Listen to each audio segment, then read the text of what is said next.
Many of the biggest questions that we have asked ourselves at least once in our lives is, do we live in a parallel universe? What is going on beyond our Earth, or is this all a simulation? There are many conspiracy theories surrounding these questions, and some of these theories may even be correct or truthful and even have some evidence to back up the claims. These are the top 5 real people that visited a parallel universe. In at number 5 we have Carol Chase McElheney. This story is about Carol Chase McElheney and starts as she drove through San Bernardino, California, heading to Perris, California for a dog show. She topped a hill south of the city and saw a road sign for nearby Riverside. Carol's family's roots were put down in Riverside in the early 1800s, and she wanted to visit familiar places like her old house and the cemetery where her grandparents are buried. She drove through Riverside and onto Perris, where she checked into a hotel to attend a dog show for the weekend. The next day, Carol went to the dog show and then drove to Riverside to check things out from her past, but nothing was familiar. Her old street wasn't the same. She couldn't find her childhood home. Confused, she went on to go and see if she could find her grandmother's old house, but when she drove into the neighborhood, she was amazed. Everything was different. None of the houses were anything like she remembered, and her grandma's house and aunt and uncle's house next door was simply gone. Carol made her way to the cemetery, but just like the houses, there was no sign of a cemetery or one ever being there. She drove around the block. The area was just fenced off with weeds inside. No gate, driveway, nothing. Carol drove away very confused and tried to find something familiar. She recognized the college and middle school, and it seemed right, but the things were marked differently. University Avenue was a main drag, and there were scary looking people around, and the area she grew up in before had restaurants, banks and motels, but is now graffitied up and deserted. She had a very strange feeling, so she got out of there. Carol believed if she had gotten out of the car something weird would happen, or if she talked to anyone around the area that she would be stuck in this weird version of the other Riverside, or that these people weren't going to be human. After a few confusing hours, Carol returned to her hotel and everything seemed to be as normal as before she left. A few years later, Carol's father passed away and was buried at the same cemetery where her grandparents were, and the once emptied, fenced-off, weeded lot was back to normal, and the city looked like it did when she lived there in the 70s. No one knows what happened to Carol that day, not even her, but she believes she slid into another dimension that day, one that was not a friendly place. In at number 4 we have Girls in the Desert. This story is about 4 girls that were going home after a Utah rodeo in May 1972. The mystery is still unsolved, and the girls' names have been changed to protect their identities, but it's believed that 2 of them were sisters. The 3rd girl was a first cousin, and the 4th girl was a cousin of one of the sisters. They were driving down Utah Highway 56 in the dark of night when they approached the Medina Railroad crossing, and the headlights of their car lit up in a sharp fork in the road ahead.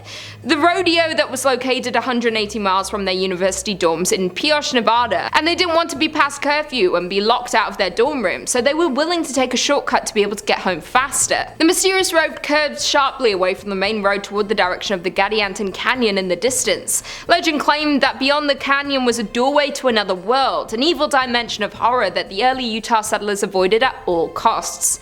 Despite the rumors, the girls chose to take the shortcut, but after driving a while, the road suddenly ended at a towering rock wall. They became boxed in and had no choice to turn around and go back the way they'd come. They were trying to get back on the main road as they began to notice the landscape had drastically changed, and they had noticed a bright light off the roadway ahead. They had no idea where they were and didn't believe it to be Utah nor Nevada, and they desperately needed to find the highway again. They approached the light and they discovered it came from a sort of restaurant or roadhouse with a weird neon sign that seemed to be in another language. Once in the parking lot, they noticed very tall people started flooding out of the roadhouse towards the car, appearing angry at the girls' arrival.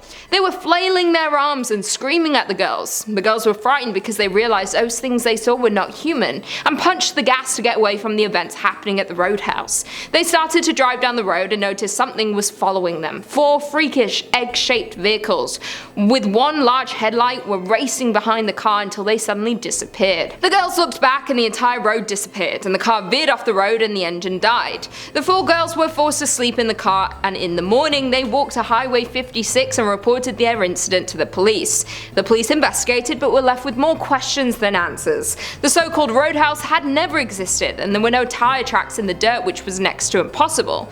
The story had baffled police and made many believe the 4 girls were taken taken to a different world. In at number 3 we have the Green Children of Whoolpit. One of the first stories of possible parallel universes comes from the story of the Green Children of Whoolpit. It is a mysterious legend of 2 children with unusual skin colour who suddenly appeared in the village of Whoolpit in Suffolk, England, sometime in the 12th century. The children were brother and sister and looked like normal humans beside their green coloured skin. They also spoke in an unknown language, wore unfamiliar clothing, and would only eat raw beans. After appearing out of nowhere, they were starting to live in this new life, and they began to eat other foods and lost their green colour, but soon after getting baptised, the boy became sickly and passed away. The girl continued adjusting to her new life and eventually learned how to speak English. She began to explain to the people of Whoolpit that her and her brother came from St. Martin's Land, a subterranean world inhabited by green people. The girl explained it was a place where the sun never shone, the light was like twilight, and everything there was the colour green. The children were unable to recall how they had gotten to Whoolpit. They had been herding their father's cattle when they heard a loud noise and suddenly found themselves by the Whoolpit where they were found.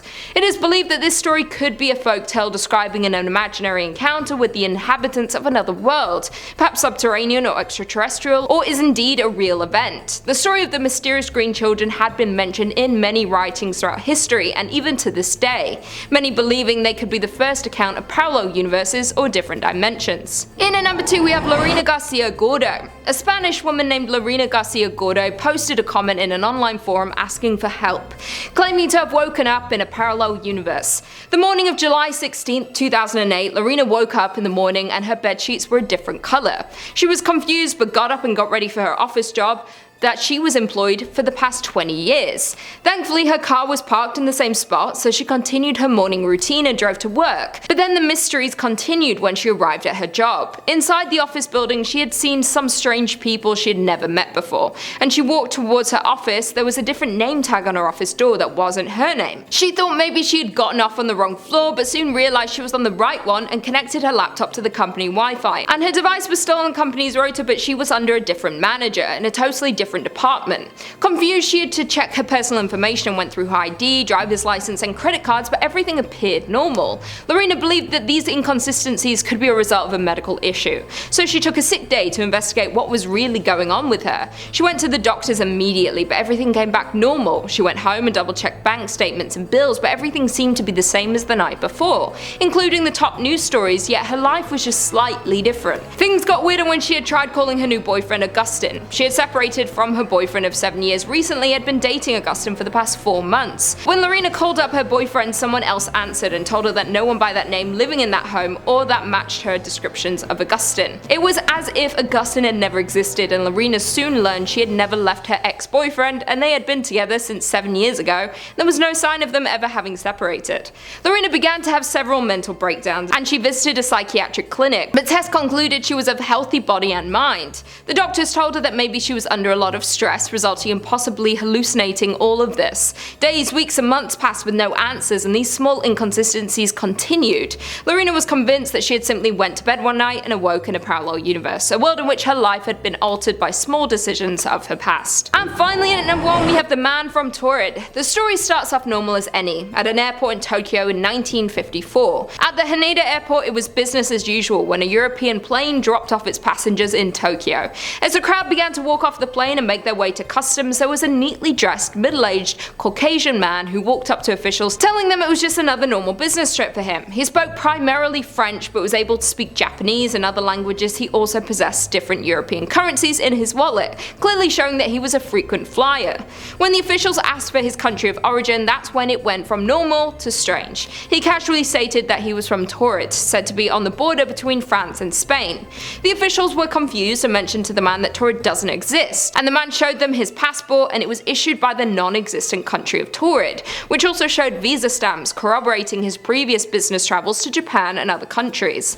The officials called the company this man was said to be having a meeting with. They'd never heard of him or his company ever before. The hotel he had reserved a room at had no reservation for such a person, and the bank listed on his checkbook didn't seem to exist. Custom officials brought out a world map and pointed to the tiny country of Andorra. Maybe that was his real country of origin, and somehow he was either mistaken or playing a joke on the people. The man became irritated and said that Andorra didn't exist, but it was right where Taured should be, and stated his country has existed for thousands of years. The officials were all very confused, so the man was detained by customs and given a room at a nearby hotel for the night, while officials tried to figure out what was going on. The mystery deepened the following morning when the man had completely vanished from his hotel room, which had been guarded by immigration officials all night long. Not only that, but all of his personal documents, including his passport and driver's license, issued by the mysterious country, vanished from the airport security room. It was as if the entire thing never even happened.